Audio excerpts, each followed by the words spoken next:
Thank you once again. A pleasure. Great. Yes, just wanted to give a quick reminder as well, once again, about the Audio Developer Conference.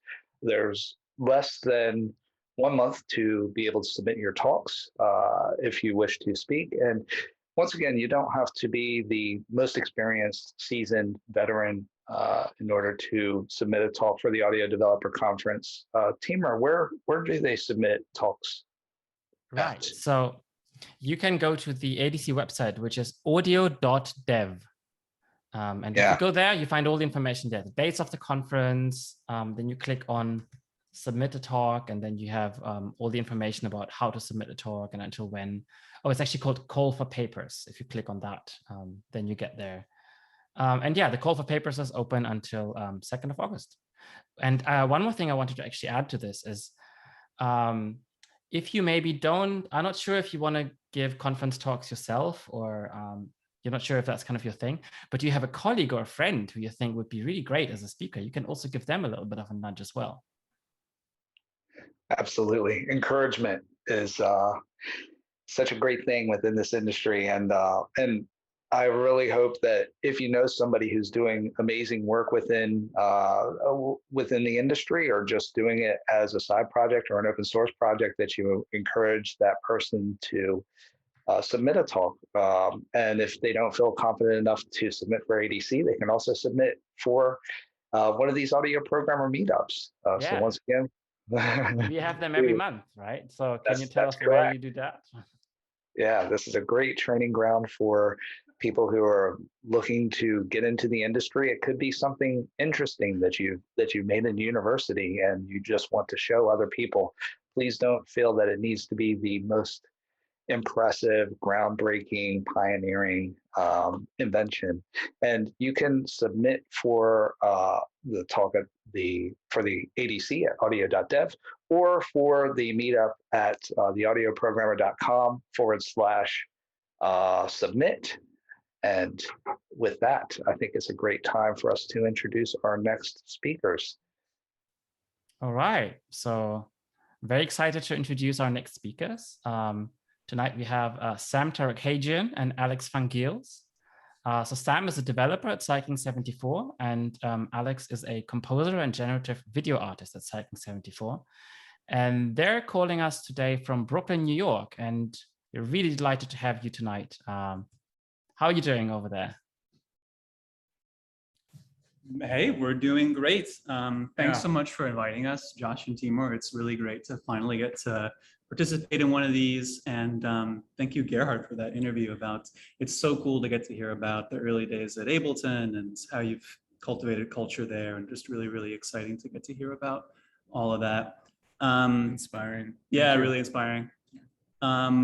And some of the stuff you were talking about kind of early in that, in the story of Ableton, and in particular making something that solved a problem or scratched an itch that you had yourself, it really kind of segues well into what we wanted to come and talk about, which is this thing that Alex and I have been working on kind of through the pandemic, through quarantine, this Max for Live device and this language for rhythms called Nestup. It almost describes everything we've ever done together, which is, what is the problem? What is the thing that we're not able to do? What is the pain point? And then in solving for that question ourselves, maybe come up with something that's interesting for other people. Yeah, exactly.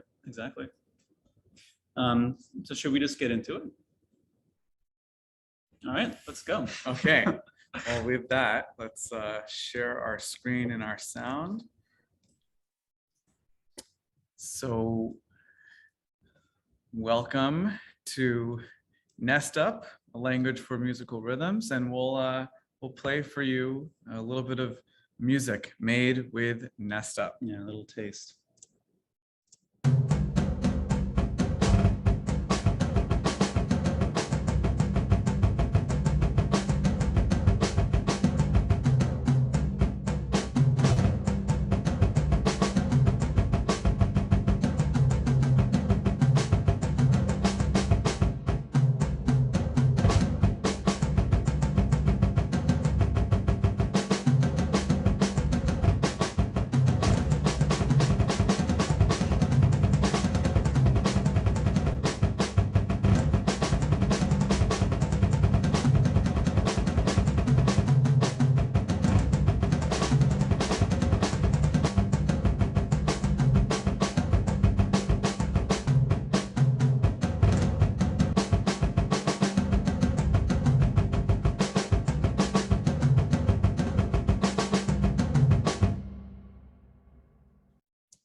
So hello, I'm Alex Van Gils. And I'm Sam Tarakajian, as we mentioned before. Hopefully we're sitting on the correct sides of the screen.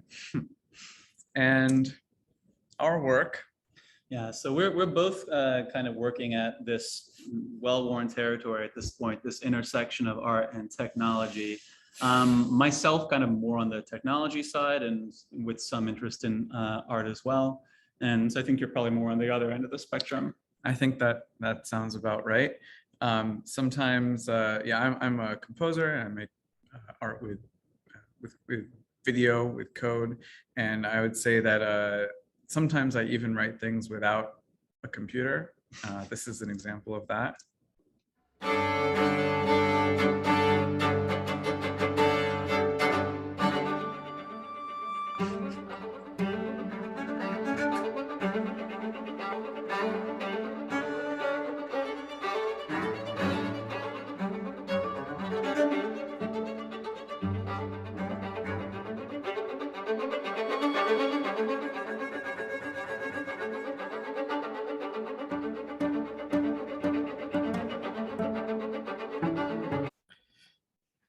And I've been working for a number of years, almost a decade at this point, which is kind of crazy to think about. But I'm working for a long time for Cycling 74, the company that makes Mac's MSP, some of you might be familiar with.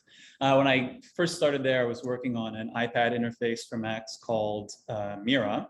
A few years later, worked on an interface that bridges Macs and Node called Node Script, lets you run Node applications from Macs.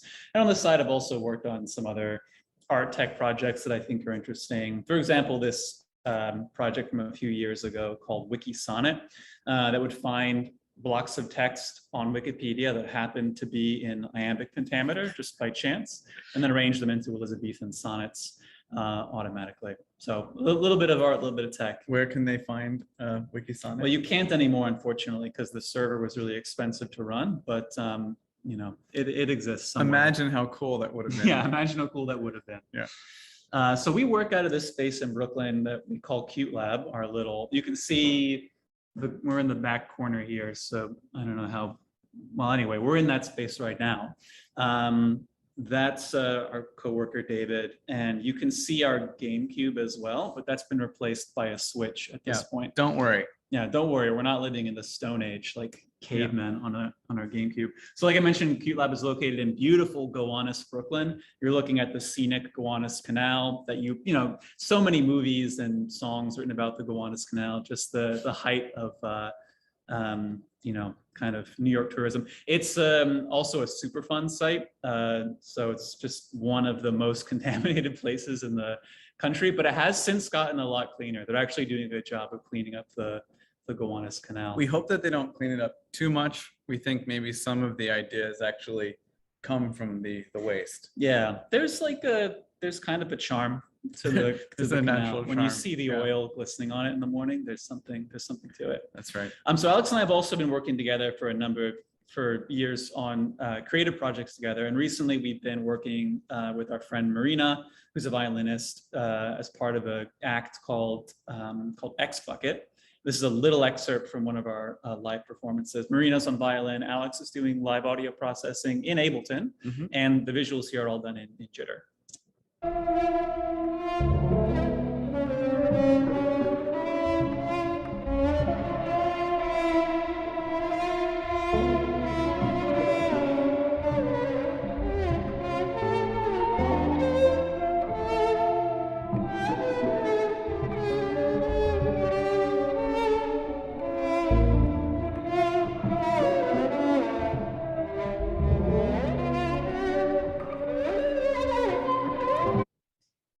Here's another small excerpt. This is actually in Cute Lab. You can imagine in the before times, we actually had concerts and workshops here.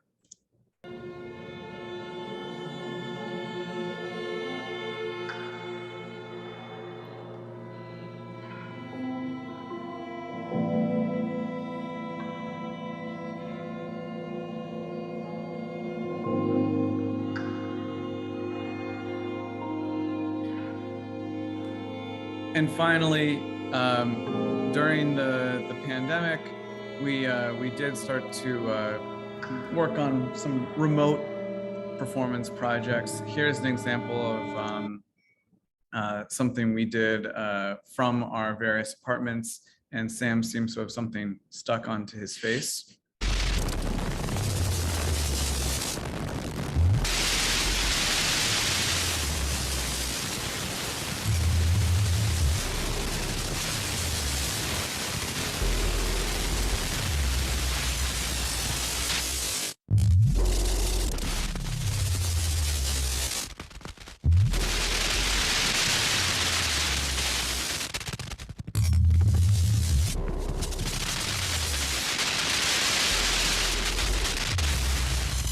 Ultimately, inexorably, it has led to this project that we call Nestup, and that's what we'll be talking about for the rest of the time that we have. Yeah, it's just kind of the latest thing that Alex and I have been working on together. So Nestup, the name Nestup comes from a contraction of nested tuplets, which is this particular rhythmic structure.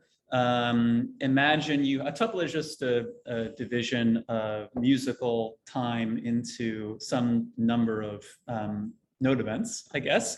So you can imagine a triplet, quintuplet, what do you call just four? Quadruplet? Just quartet? Sure. Yeah. Okay, well, anyway, just groups of notes. And the idea with a nested tuplet, it's a semi-esoteric rhythmic structure where within that division into notes, one of those divisions itself is further subdivided. So you can imagine this kind of nested structure. It's something that's it's really fun to play around with and experiment with, but in existing DAWs in live, for example, it's a little bit difficult to kind of work with. So you could imagine if you wanted to create a quintuplet and then place a triplet inside of that quintuplet, you could imagine a workflow like this, where you put into your clip the notes that you want. And in fact, actually, you need to put one more so that you get this handle that allows you to drag it. And to Live's credit, it is at least possible to get off the grid in this precise way. You add another note. Now these we're going to drag into the space of the final two notes of the quintuplet to place a triplet there. So now we have accomplished our triplet inside of the last two notes of the quintuplet, and it will sound a little something like this. So we wanted to create a different workflow, maybe more experimental or expressive workflow, where you could quickly say, I want a quintuplet, and then on the fourth note of that quintuplet, stretching for 2 beats, I want to place 3 notes. And so that's how the Nestup language and interface works. Yeah, and as for why we wanted to do this in the first place, it's basically just because we think these rhythms are interesting. For me, a lot of the stuff that I work on, I'm just inspired by, I find not being very good at making or playing music very inspiring, because it means that I have to build software to get around that kind of personal limitation. And this kind of tool would let us kind of build these rhythms and experiment with them without needing to become expert drummers, And just to prove kind of how cool these rhythms are, there's a really, really great Instagram account called WTF Grooves. This guy Dor, who's just a virtuoso playing with these kind of rhythms, does original compositions and transcriptions. And here's a cool example of something that we found on his channel that we were really inspired by. Can't hear it. So if you... Oh, sorry.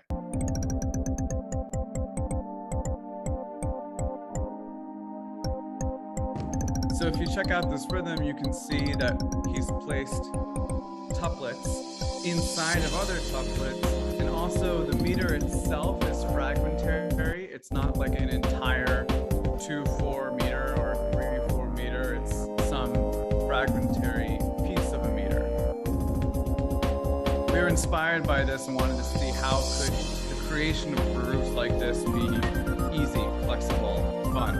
Yeah, and just to take it even further, like not only do these rhythms sound interesting, but also they just happen to arise all the time in speech, for example. So this is it might be familiar to some people.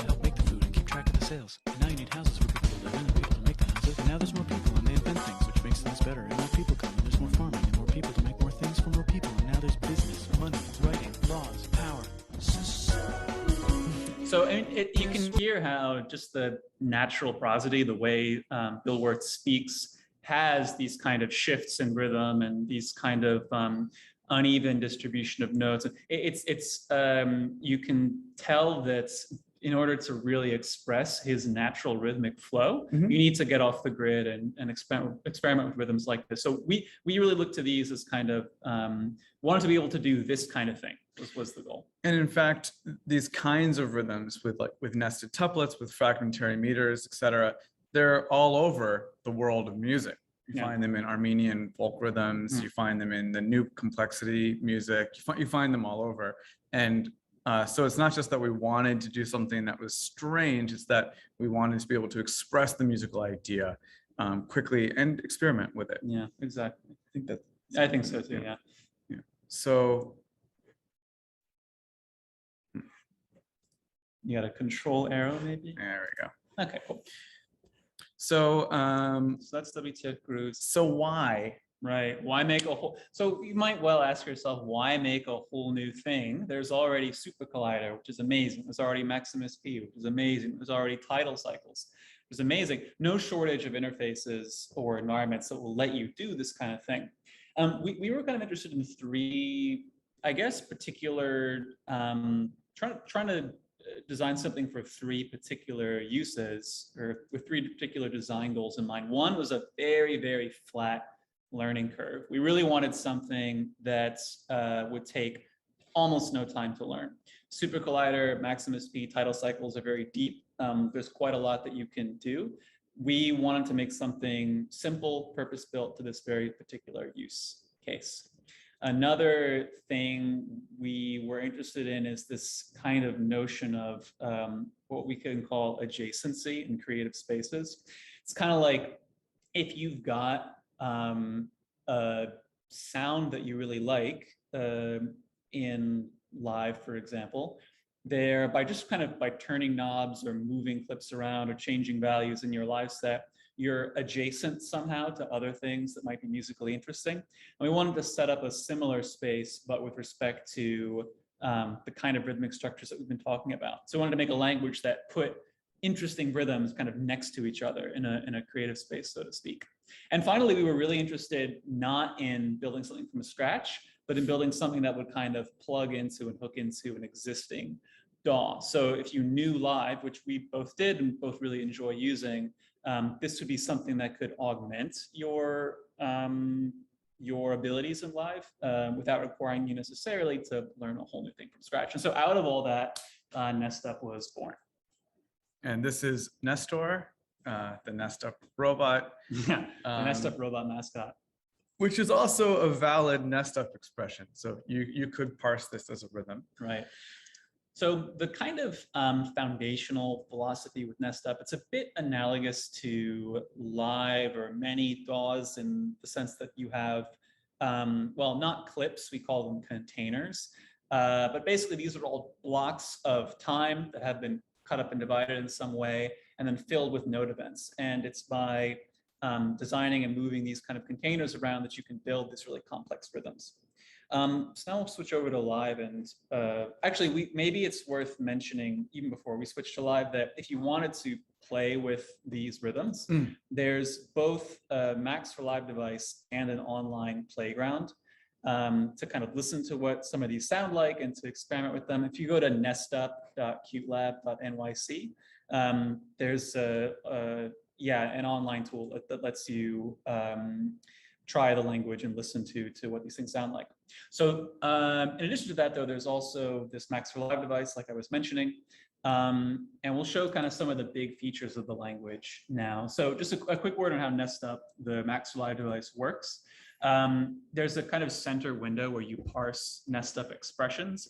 And when you do, those write MIDI notes to the first clip slot in the track that Nestup happens to be in. And we experimented with other ways of doing things and picking a particular clip slot to write into. And this ended up just feeling the most natural and easy to use.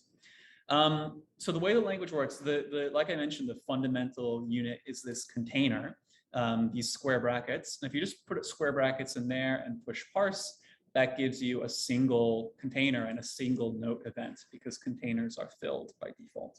Where's that note event? It's in there somewhere. There it is. So you can, that's what one note sounds like. So containers can, of course, also, I should say containers can be fixed or flexible by putting a number at the beginning of the container that sets the length of the container. So the containers default to having a length 1, and you can hear that's 3 times as long now because again, a length of 3. But you can also put child containers within that container. So if you have a container and you put others in it, now this is one parent container with 4 child containers, each of which has a length of 1. So right now, the parent container has a flexible length. So its length is just the sum of all its child lengths, but you can also give it a fixed length. And then rather than the child containers determining the size of their parent, their size just determines how they share, sort of, so to speak, the space that the parent has already reserved. Might sound a bit technical. Once you play around with it, it becomes pretty intuitive, hopefully. So they're all evenly distributing that time now, but if you gave one a different size, say 2 for the first one or something, you can see that first one is twice as long, even though the whole thing is still 3 beats long. Okay, so this starts to get really interesting when you bring in the notion of subdivisions. Curly braces denote even subdivisions. So this is a container of length 3 divided evenly into 5 parts. So there's your quintuplet. And once you've got a container divided like that, each one of the individual beats in that quintuplet becomes an index where you can put more containers. So for example, this is saying at beat 3, put in another container that's divided into 5. So now I've got a quintuplet with another quintuplet on the 3rd beat. And if you like, you can get arbitrarily complex, go in there, put another something. Yeah, take the 4th and 5th beat and make those into a triplet or something.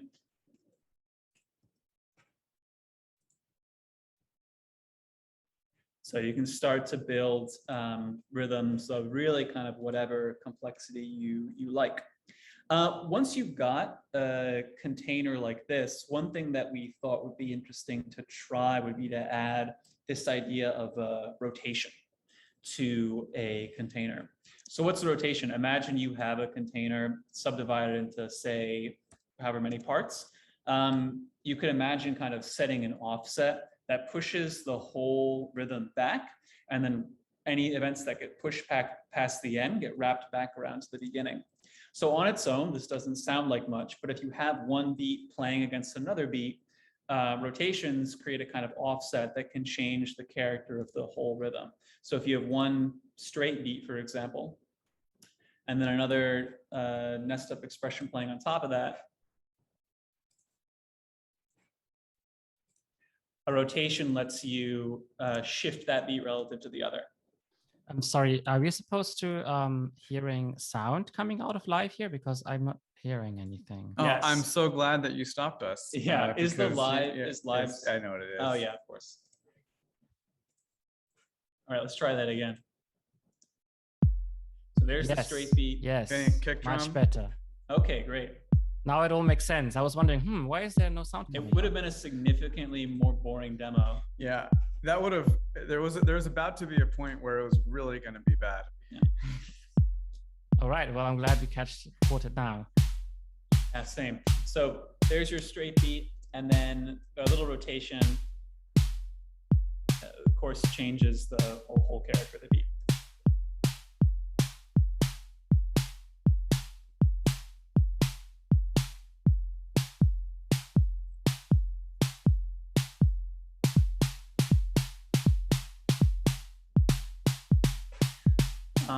So rounding out some of the language features there, so all containers, as you probably can tell, are full. They have events in them by default. If you put a single tick after the length of a container, it's, oh, was it before? Before the length of the container, that makes the container empty. So you can use this to insert rests, and to insert rests. And if you take a container that's empty and then subdivide it, you can put full containers into the kind of slots of that empty container. So you can even kind of make sort of a step sequencer, or yeah, some kind of sequencer like this.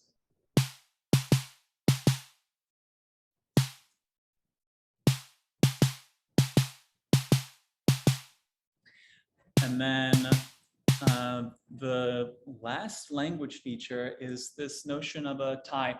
So very simply, if you've got two adjacent containers and you throw an underscore between them, the tie will kind of glue the last event of the previous container to the first event of the next container. So in this way, you can build a note that's, you know, half of 1/8 note and also half of 1/7 note. I didn't say that right, but it is composed of two of these notes stuck together. That sounds pretty cool. So I know it sounds like a lot maybe, but that is really literally it. That's just about everything the language can do. And it's by design. Yeah, that's true. There's also this, I forgot, there's one other thing, which is containers can have a length and also a scale. So if you have a container of some length, you can give it a scale that just stretches or contracts the whole thing by some amount. So like here we have the same container back to back, but the second one is going to be 2/3 as long. So that has a kind of cool rhythmic quality.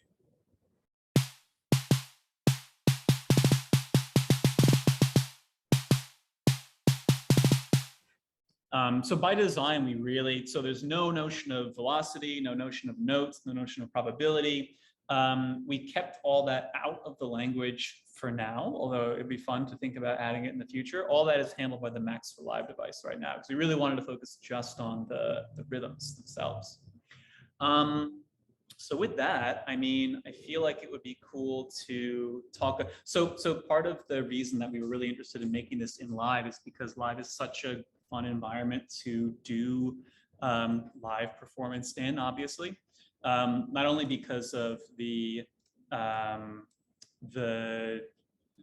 features that makes live, but also because of things like MIDI effects that can shape and transform streams of MIDI, arpeggiators, sequencers, this kind of thing. And we really want, having Nestup means that we can use it in conjunction with those other things in a really seamless way. So Alex has gotten, I think, pretty good at composing in real time, or improvising, I should say, with Nestup. So would you favor us with a little demo?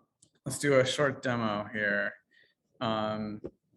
So just real quick, what I'm doing is I've got basically just two tracks set up that are using Nestup.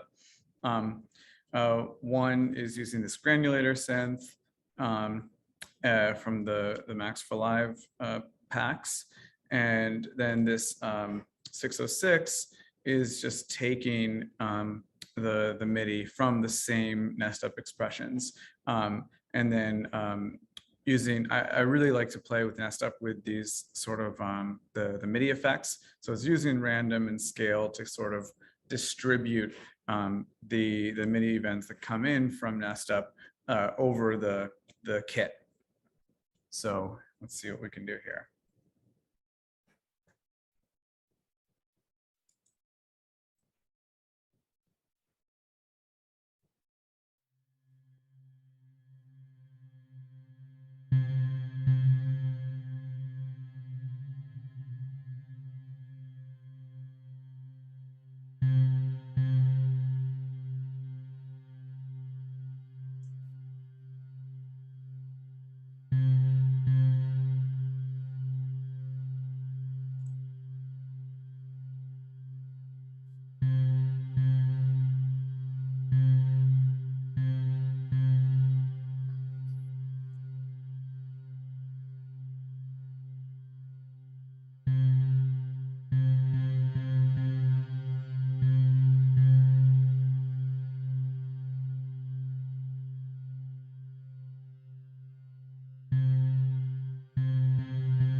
Hey. So there you go. A little flavor of the kind of thing you can do. So yeah, I mean, I don't know about you, but I really love how I love watching you compose that. I love watching how you kind of stack time on top of each of itself. You know what I mean? Like adding more and more to this kind of loop. And achieving these kind of like, it's funny because I don't have a hard time feeling the beat in spite of the fact that the rhythm's kind of all over the place. I still feel like the stretches and contractions of time, they feel like natural to me, you know?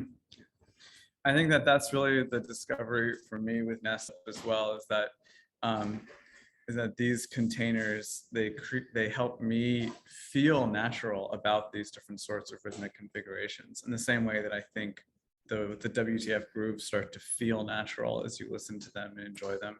Yeah. They don't feel like outside of some normal thing or Yeah, it's true. Yeah.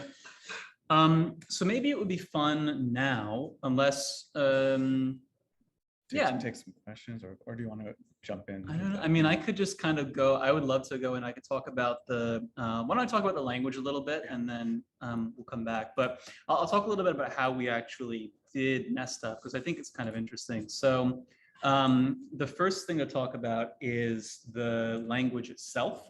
So that's all. There's this really amazing JavaScript. It's all written in JavaScript. In particular, in this library called, well, I won't look it up now, but it's called Nearly.js. And what Nearly lets you do is it lets you write, this is kind of the heart of the whole thing, these like 130 lines. This is the Nestup language. And part of what was really fun about working on this project was getting to write from scratch your own language.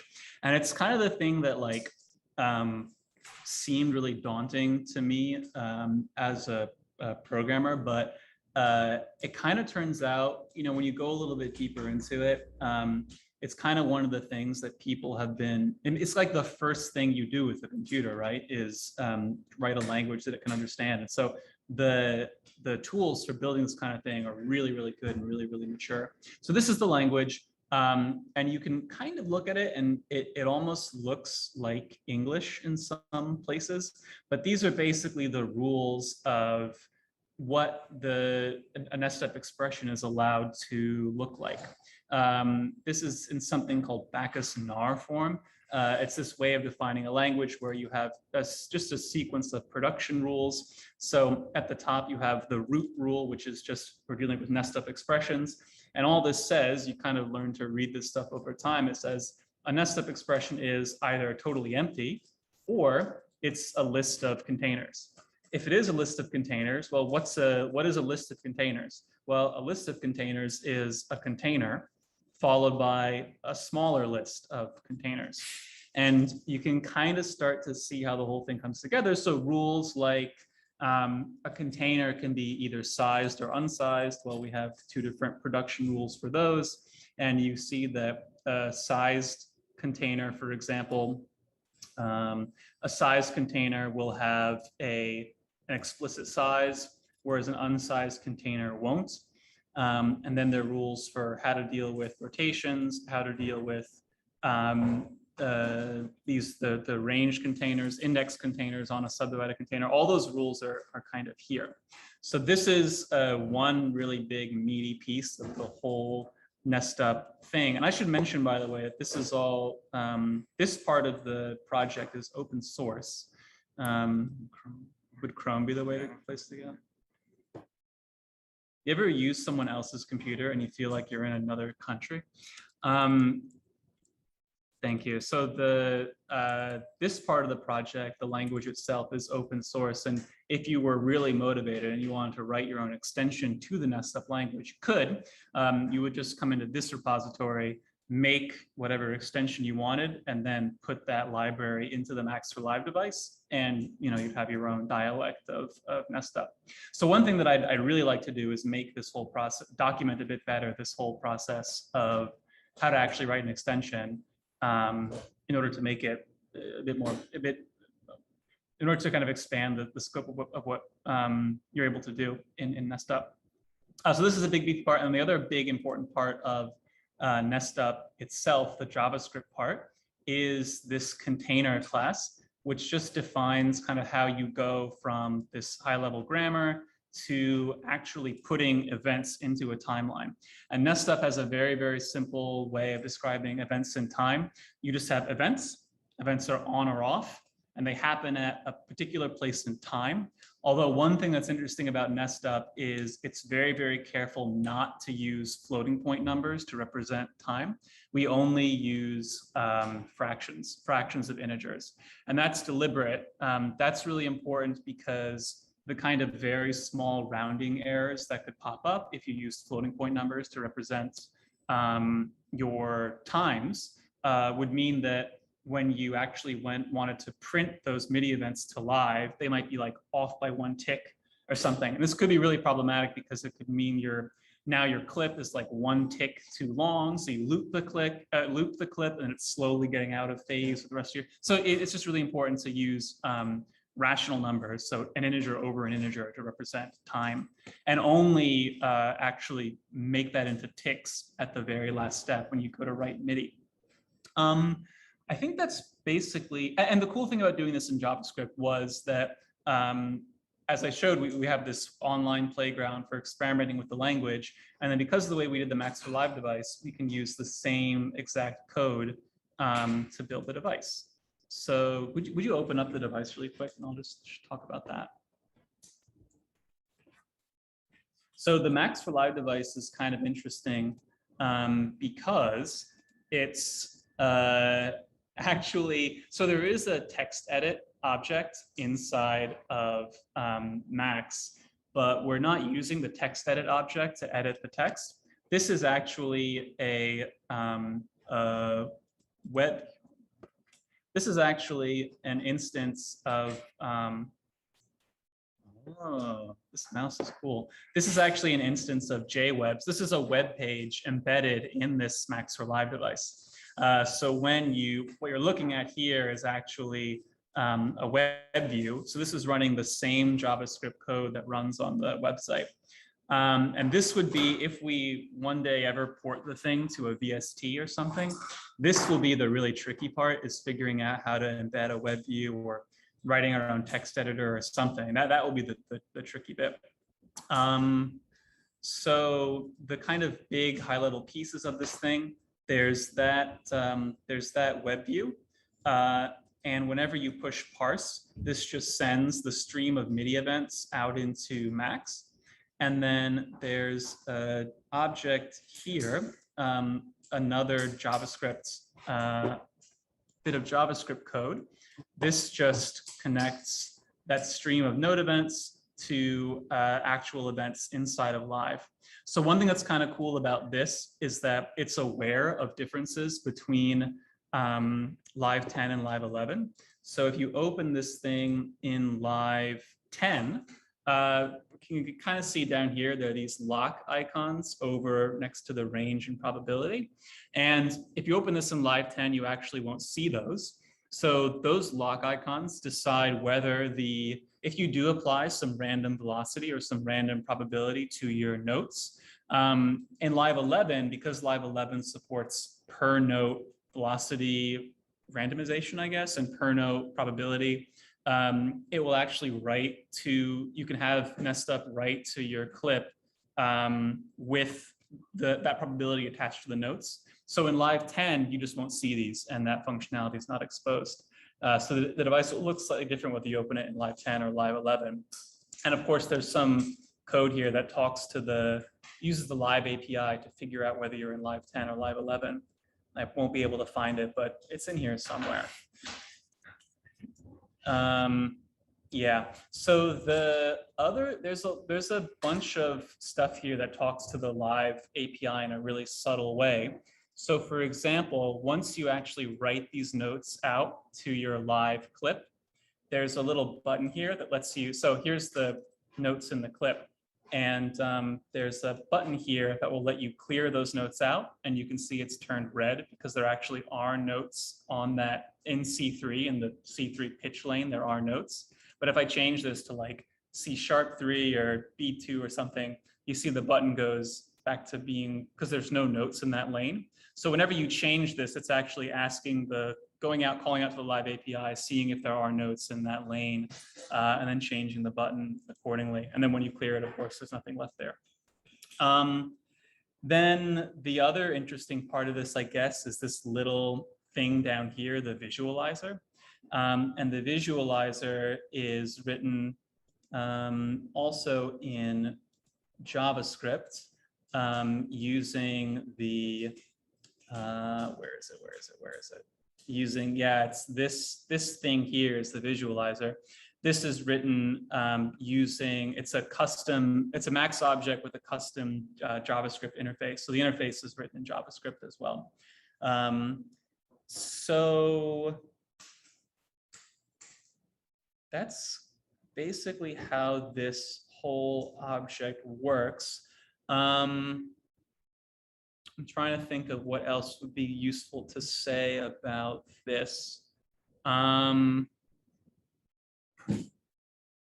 don't know. Can you think of something that I'm missing that I should talk about? I think that's a good place maybe to see if people have questions. We can go more into kind of how things work. I mean, there's a lot, you know, to explore with like the velocity ranges and the tabs and everything. But maybe let's see if people have questions. And yeah, why don't we do that? Yeah. So I actually do have a question immediately. How long did it take you to develop this? I don't know. I mean, we worked on and off on this because I feel like there were two big spikes where we worked on it. pushes. Yeah. Yeah. I think it started, you know, mid-pandemic. Sam and I were really good about taking walks together, even kind of at the height of lockdown. And I think during those walks, we would kind of brainstorm about what our kind of music making pain points were. And this actually, it started with metric modulation and then worked its way into nested tuplets. But this kind of question about rhythm and defining rhythm in a more expressive way, and then imagining, could that be text? Could that expressive way be text? I think it probably took us about, I think we were probably working on it for a total period of, I think like there was like an 8-month window when we were working, and then with a big gap in the middle. So I would estimate like 5 months of work probably in just total time. Yeah. And those were like pretty hardcore periods when we were really working on it. A lot of time goes into, I don't know, people are at all different levels of development, and for some people this will be obvious, but the parts of this project that took the most time were the least interesting parts. So there's a lot of stuff that tries to work with the with lives. So if you change the live, if you change the sorry, I have to point this stuff out because like you'd only notice it if it was broken, right? But if you go into live and you change the zoom level, where's the flipping zoom? Oh, yeah, right there, zoom display. Oh, thank you. If you change the zoom, you'll notice this text actually zooms in. But of course, that's not text in Max, right? That's text in a web view inside of Max. So there's actually like a dance that has to happen there to make sure that text zooms in. That's like a week, 2 weeks maybe of work just to make that work. Or about like the colors. Or the colors, which I'm not even sure will work until a new version of Max comes out. Oh no, yeah, the dynamic colors are kind of working. So that also takes a bunch of time. So all the details are kind of where all the time goes. I'd also say there was also like the first few months were just figuring out what is the actual simplest way to describe these rhythms, and in order to get there, we actually had to go through all of the ways you would traditionally notate these rhythms, you know, in Western music notation, and then say, okay, where are these things actually like traditional kind of hangups that we don't need to replicate for our system, letting go of those, getting simpler and simpler in our minds even of how we would describe these rhythms. That itself took several months. It's interesting, like really, I was just gonna say that a really early version of the language looked a lot more like the notation that you see in scores, right? That's right. Yeah, when you have the kind of like a bracket and you have the 5:4 describing, you know, the way how you would put the quintuplet into the group of 16th notes. Yeah, it looked more like that. So it was a fun challenge to kind of try to figure out what do you want to import from the existing musical language so that it's accessible to people who are coming from a background in score writing, for example. But then also, how do you not pull in stuff that you don't need, I guess, or make your language clunkier than it needs to be. Yeah, that was a fun challenge, actually. Try to figure that out. And then we had a documentation adventure. Yeah. Yeah. Just trying to figure out how we would actually communicate all this that we've created, you know, so that other people could possibly use it. Yeah, I'd say that's an ongoing adventure. Documentation is the kind of thing that you learn to enjoy, you know? Yeah, Eventually, I agree. Eventually you learn to have fun writing markdown documents. Yeah, thank you so much. This is mind-blowing and inspiring stuff. I just want to immediately go in and play with this. You know, I'm a big fan of this like polyrhythmic stuff. It's like just something fresh, something cool, you know. I want to just play with it. So I guess my next question is, how can we do that? Where can we get this thing and play with it? Like, how does this work? Is this going to be a product, or is this like how you know, where can people get this? Great question. So it is a product. We're selling the Max for Live device. You can also go to nestup.qtlab.nyc to play with this playground.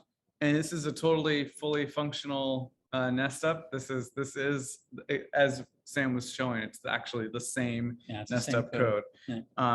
You can also like find a bunch of presets of different kinds of rhythms, different instrument sounds, a cheat sheet with rhythms, you know, so that you can kind of learn the language through playing with it. And you also, by the way, in this playground, if you use the export button, you can take your MIDI expressions out into your DAW of choice. And if you press share, you'll actually get a link that saves the state of the Nestup site at that point, so you can come back to the expressions you were working on. This site also has a. Oh, you were just going to go there. This site also has a link to the Max for Live device itself, which is currently available as a pay what you want. I think it's $29, but pay what you want. Yeah. I mean, well, who knows how long that will. But for now, it's just, you know, whatever you're comfortable giving is great. But yeah, it's I think we've had this out for 2 months, maybe 3 months, maybe. Yeah, I don't know what's next for Nestup, but yeah, we'll see. This is so cool. Like, this is really, really cool. I'm sure people have lots of questions on the chat. Josh, do you have anything on that? I do. So first question is from Ali, and he asks, are the cells automatable or not? Yeah, great. Yeah, it's on the short list of things we'd like to add in the near future. That would be so cool, right? To have a container where instead of setting an explicit dimension, you set a dimension that's like $1 or something, and it's mapped to a dial. Not yet, but you know, it would be. It's on the short list. It's on the short list. Yeah, essentially variables. Exactly. Yeah. Exactly. That's great. The answer's not yet. I mean, there's reasons why that's complicated, right? Because like, what happens if you automate a container that has children? Anyway, it's just. I agree. It would be super cool, and it's on the short list. Fantastic. There's another question from Pocket Sounds Music asking, he says, hearing these rhythms makes me want to hear some microtonal pitch stuff, I guess, to match the complexity. Are there any plans to extend this to pitch? It's also a great question, and one that we've explored. That is what I do in my performances is, oh yeah, great. Yeah, so in my performance, that's exactly what I do is I kind of like associate these rhythms with synths that are playing microtonal pitches, and But the question of whether we're actually going to like add a pitch dimension to the language, I think is a really good question. I also think it would be a really interesting thing to see someone contribute that addition, you know, in the repo and see what the people's solutions look like. Because I think there's actually a lot of good questions about what does it mean to like, you know, split up the space in terms of dimension and then find those ratios like in a just intonation sense based on the same sort of numerical expressions that we're using to split up dimension in the rhythmic sense. So I think it's very fascinating. We haven't done it yet. I'm very interested in it, and I'm actually really interested to see what users contribute. Yeah. Yeah, I mean, it's a whole nother world, microtonal music. And once you, I don't know, it's so easy to just say like microtonal and then that could mean anything. It could mean anything from, we just happen to support MIDI events.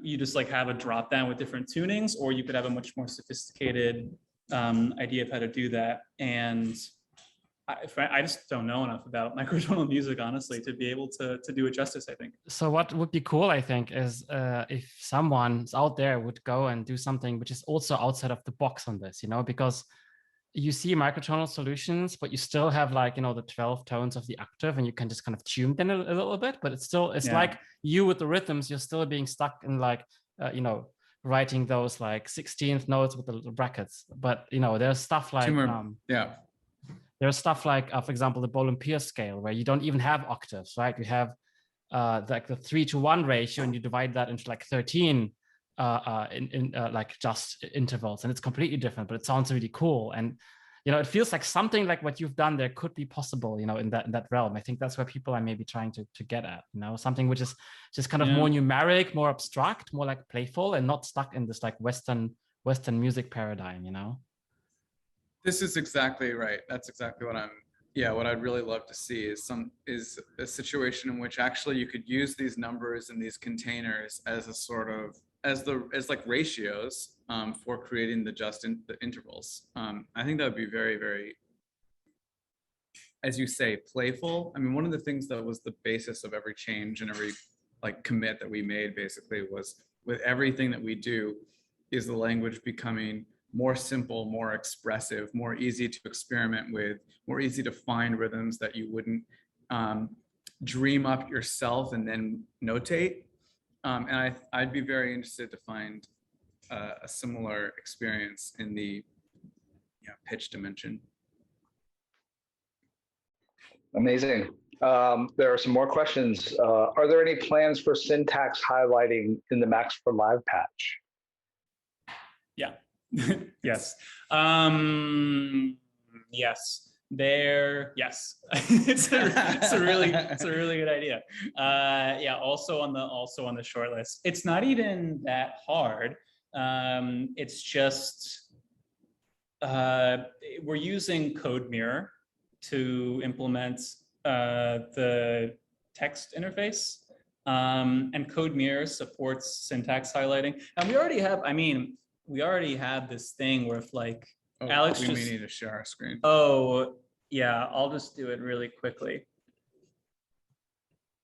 We do have support for if you do you know, something that's non-syntactic and then try to parse that, it will at least show you where the error is.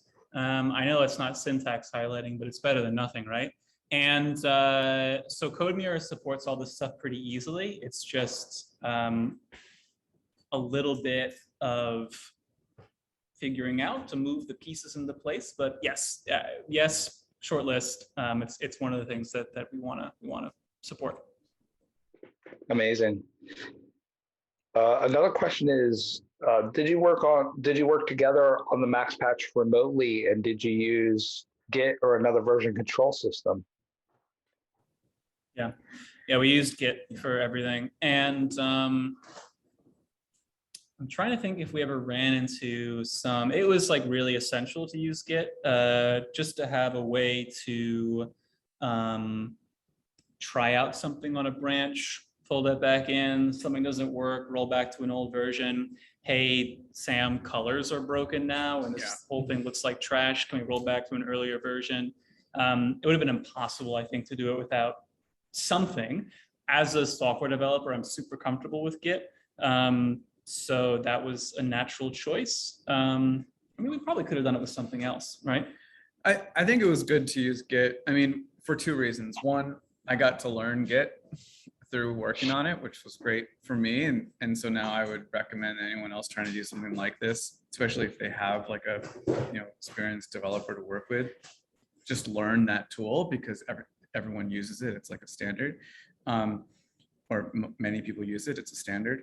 But the other thing is, now that it's done and we wanted to open source the language, our repo was almost ready. Yeah. By the time we got to the end of that stage of working on the project, we cleaned it up. We made sure it was clear. We made sure the README was good. We made sure everything was in the right place. And then we were able to make the repo public. So I think that it sets you up for success in the future if you're able to do it in the beginning. Yeah, for sure. Amazing. And related to that, do you have a strategy that you are satisfied with or find intuitive to work on these max patches together? Is there a workflow, or is it just kind of free for all? I mean, it's interesting, right? Because, a workflow. I mean, so there's maybe like there things that we could have done but didn't do would be things like pull requests, for example. There's all this this kind of stuff that you can do in the space of once you work with a version control tool like Git. There's also a whole ecosystem of collaboration tools and techniques, things like pull requests, issues, for example. And we played around with some of this stuff a little bit. I think we might have used issue tracking through GitHub at some point just to be able to keep track of things. It's really easy to forget when you're working on a big project for a long time what's going on. We didn't do anything like pull requests or any kind of formal system for merging code back together. Honestly, just because like that sounds like work and it's not fun, but I just think we didn't need it. It's a small enough project that it didn't feel necessary. It's a small project, and we're like, just to peek behind the curtain, we're texting pretty much constantly. The only time when we are not texting is when he is awake and I'm not awake yet, because he wakes up really, really early, and I'm just going to bed around that time. So there's this little window. So there's a pretty there's a kind of an ongoing interchange in this particular situation that allowed for remote collaboration. But if it was a larger team, a little more complicated, and we were all patching together in Max, that we'd want to come up with another system. It would have been interesting trying to figure out how to do things like, I don't know I've never done a code review of a Max patch before. Right. It would be hard. It would be difficult the tooling's not there, right? Like you can't there's no tool that will show you two Max patches and say, oh, this thing is green and this thing's red, this thing conflicts, this thing has changed. Doesn't exist. So that would have been a challenge. It's lucky it didn't come to that. Absolutely. Yeah. The person that asked about that wanted to just underline the ever-emerging merge conflicts, especially when we're working on max path files. So yeah, that's what that was related to. Let's see. Yeah, I had a feeling. Yeah. Yeah. So yeah, that's all the questions that we seem to have. Yes, thank you very much. That was very awesome, very intriguing. I'm looking forward to seeing where that goes. Thank you. It's really fun to have a chance to come and talk about it, share it with your community. Thank you so much. Yeah, Great. thank you so much. This is really inspiring stuff. I really can't wait to get my hands on this and play with it. Let us know what you think. Be very interested. Yeah, can you give that? I put the website in the chat a few times, but can you just give another shout on the website for that again? So it's Nestup. Sure, it's Nestup. Yeah. .cutelab.nyc. Great. And I'll be sure to put that in the video description afterwards as well for people who are looking to find it. Thank you very much, Alex and Sam. And now we are coming to the end of the meetup. So, so there are a few things that we would like to discuss. So first thing is, if you would like to submit a talk for the meetup, we welcome all submissions, no matter where you may be in your audio programming journey. And you can submit on the audioprogrammer.com/submit. Once again, only less than 1 month left to submit talks to the Audio Developer Conference this year, which will be on November 15th and 16th. And you can come out and hang with us in London, or you can also deliver your talk online. And the place to deliver that that submission is Teamer. Where is that again? So you can go to audio.dev, which is the ADC website, and there's going to be a link saying call for paper. So if you click on that, that's where you can submit a talk, basically. And you have until the 2nd of August to do so, which is a Monday. Yes.